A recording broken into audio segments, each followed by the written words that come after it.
দেখেন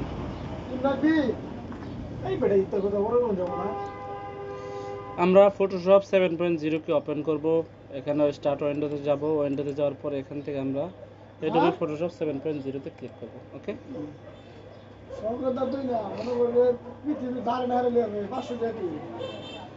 ক্লিক করার পরে আমরা একটা পিকচার নিই। পিকচারটা আমরা অনেকভাবে নিতে পারি। হ্যাঁ, একটা হলো এখানে ডাবল ক্লিক করলে চলে আসবে, আরেকটা হচ্ছে এখানে ফাইল থেকে ওপেনে ক্লিক করলে আসবে, আরেকটা হলো আমি এভাবে ক্লিক করে মানে মিনিমাইজ করে দিলাম। পরবর্তীতে এখানে ব্লুটুথ নামে একটা ফোল্ডার আছে, এটাতে আমি অনেকগুলো ছবি রাখছি। এখান থেকে যে কোনো একটা ছবি আমি নিয়ে নিলাম। সাপোজ মনে করেন এই ছবিটা আমি মানে ফটোশপে নিব, তাহলে এখানে ছবিটাতে ক্লিক করে মাউসের লেফট বাটন চেপে রেখে আমি এভাবে ড্র্যাগ করে নিচের দিকে নিয়ে আসবো। এই মনে করেন ফটোশপে নিয়ে আসলাম, এখানে আমি ছেড়ে দিব। ওকে, ছেড়ে দেওয়ার পর এখান থেকে আমি কী করবো, এটাকে ম্যাক্সিমাইজ সার্চ করে নেব, বড় করে নেব। ইমেজ অ্যাডভান্স অ্যাডজাস্টমেন্ট, না অ্যাডজাস্টমেন্ট হবে না, এখানে হবে রুটেড ক্যানভাস। এখান থেকে আমি যে কাজটা করবো সেটা হচ্ছে 9.0, এই যে আপনার কিন্তু 90 ডিগ্রি, হ্যাঁ, এটাতে ক্লিক করে দেখেন 90 ডিগ্রি চলে আসছে। 90 ডিগ্রি চলে আসার পরে আমরা যে কাজটা করব সেটা হচ্ছে, আমি বলছিলাম যে আমরা যে কোনো কাজ করার জন্য আমাদেরকে সবথেকে ইম্পর্টেন্ট যে বিষয়টা সেটা হচ্ছে সাইজ, ঠিক আছে না? তাহলে এখান থেকে আমরা নিয়ে নেব ক্রপ টুল। ক্রপ টুলে ক্লিক করার পরে এখানে প্যানেল আসবে, প্যানেলের ভিতরে weight and height and resolution, ঠিক আছে? এখান থেকে আমরা দিয়ে নিব 1.5 1.9 ইঞ্চি, ঠিক আছে? পরবর্তীতে আমরা ইন্টার দিয়ে দিব। ইন্টার দেওয়ার পরে এখান থেকে ড্র্যাগ করব, ড্র্যাগ করে আমি নিচের দিকে নিয়ে নিব।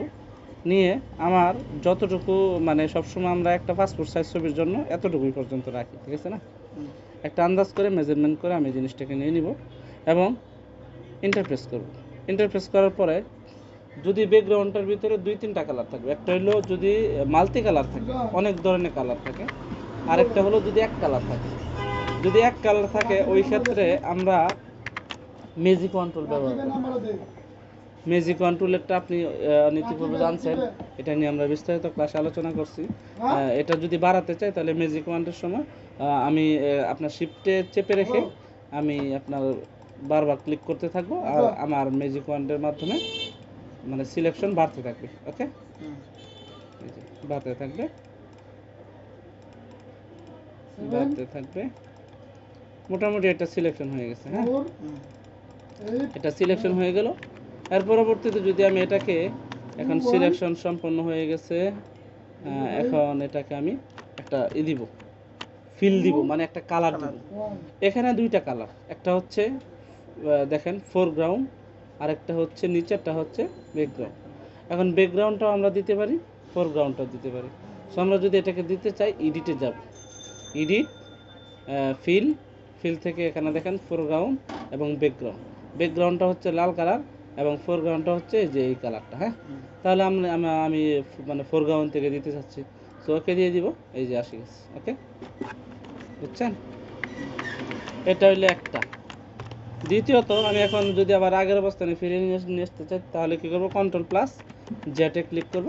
আমাদের তাহলে এখন দেখেন একই স্টেপ যাইতেছে, এটা আপডেট না তো ব্যাকডেট, ব্যাকডেটের ভিতরে একই স্টেপ যাবে না, এই জন্য আপনার কিন্তু অল্টার কন্ট্রোল একসাথে ধরবেন, অল্টার কন্ট্রোল ধরে পরে জেটে ক্লিক করবেন, তাহলে হয়ে গেছে। এরপরে দেখেন আমরা এখন এটাকে পেন টুলের মাধ্যমে করতে যাচ্ছি। পেন টুলের মাধ্যমে যদি আমরা সিলেক্ট করতে চাই তাহলে এই দিকে তো আগেই বলে নিয়েছিলাম, এখানে হচ্ছে একটা হচ্ছে শেপ লেয়ার। যদি শেপ লেয়ারে থাকে আমরা শেপ লেয়ারে রাখবো না, পাতে রাখবো। রাখার পরবর্তীতে আমরা যেটা করব সেটা হচ্ছে এখানে ক্লিক করব, এখানে ক্লিক করব, অল্টার চেপে ধরে এটার নাম কি, হ্যান্ডেল। এটার নাম হইতেছে অ্যাঙ্কর পয়েন্ট। অ্যাঙ্কর পয়েন্ট মানে হচ্ছে ইংরেজিতে জয়েন, বাংলাতে জোড়া। আর এই যে এই দুইটা যে বের হইছে, হ্যাঁ, একটা অ্যাঙ্কর পয়েন্ট থেকে মানে জয়েন থেকে যেটা বের হয় এটা দুইটা, এটাকে হ্যান্ডেল বার বলা হয়, হ্যান্ডেল বার, ঠিক আছে? এখন উপরে হ্যান্ডেল বারটাকে আমরা ফেলে দিব। ফেলে দেওয়ার জন্য আমাদেরকে যে কাজটা করতে হবে, অল্টার চেপে ধরতে হবে। অল্টার চেপে ধরে জাস্ট একটা ক্লিক করব, আমাদের এটা চলে যাবে।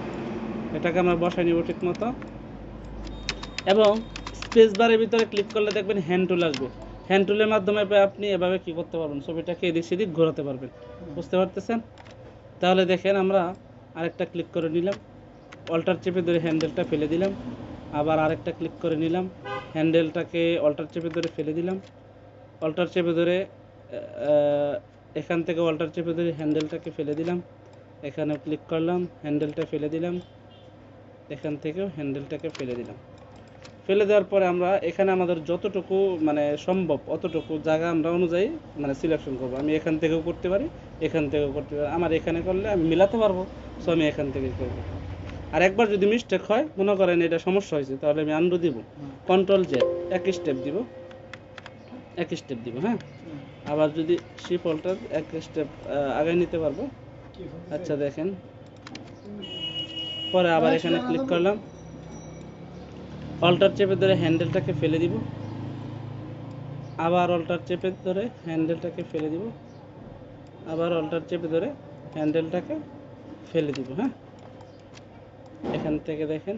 হ্যাঁ, ওকে ওকে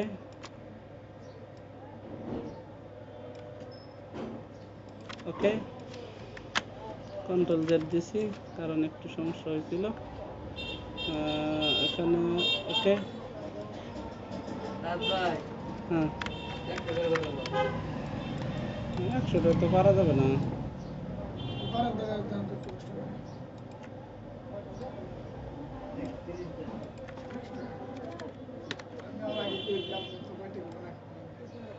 তাহলে এখানে একটা ক্লিক করলাম, ক্লিক করে এখানে হ্যান্ডেলটা ফেলে দেওয়ার দরকার নেই, কারণ এটা আমার বাহিরে।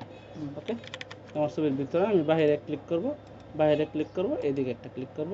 এখন এই ফাঁকা জায়গাটাতে আমি একটা মানে মাউসের আমার মানে রাইট বাটনে ক্লিক করব। মাউসের রাইট বাটনে ক্লিক করার পরে এই অপশনগুলো আসবে। এখান থেকে একটা অপশন আসবে মেক সিলেকশন। মেক সিলেকশনে ক্লিক করার পরে এখান থেকে দেখতে পাবেন মানে ফেদার, এটার নাম হবে ফেদার রেডিউস। ঠিক আছে, ফেদার রেডিউসে গিয়ে আমি 1.2 দিয়ে নিব, তাহলে একটু স্মুথলি আসবে। ওকে, এই সিলেকশন হয়ে গেছে। এখন এই দিকে হয়েছে না এইদিকে হয়েছে?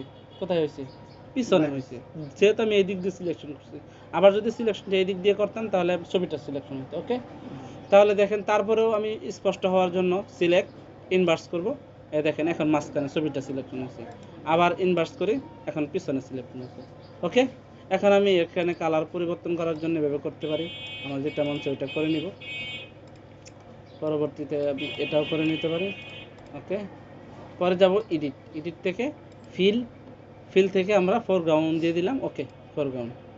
পরবর্তীতে আমরা এই ছবিটাকে একটু কালার দিব। কালার জন্য কি করব, এখানে ইমেজ, ইমেজ থেকে অ্যাডজাস্টমেন্ট, অ্যাডজাস্টমেন্ট থেকে আমি দিব আপনার auto contrast, all shift control, মানে অটোমেটিকলি কালার নিয়ে নিল।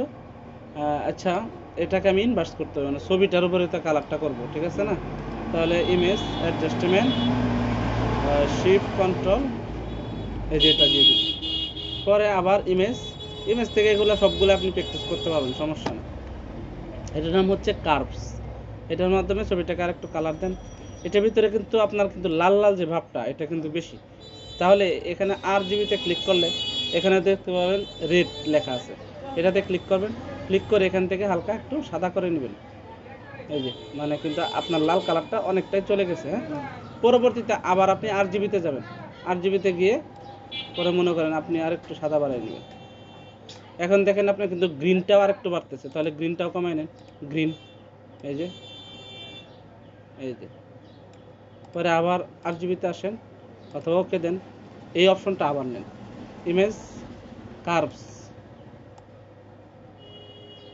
এখন কিন্তু লালটা একটু কমছে। তো এরকমভাবে আমরা ছবিটার কাজ করতে পারি। তাহলে আমরা এখন কি করব, সিলেক্ট, ডিসিলেক্ট, তাহলে আমাদের আপনার কিন্তু সিলেকশনটা চলে গেল। এবং এই দেখেন, এইদিকে সাদা সাদা আছে না, এটাকে আমি আরেকটু ভিতরের দিকে, যখন আমি ছবিটা সিলেকশন করব তখন আরেকটু ভিতরের দিকে পেন টুল দিয়ে কী করবো, করবো আমার এরকম হলে, হ্যাঁ, এই যে এই জিনিসটা আমি ফেলে দেব। বুঝতে পারছেন? তাহলে আমাদের এখনকার ক্লাস এতটুকুই। আমাদের 9 মিনিট, 9 মিনিট হয়েছে। ওকে,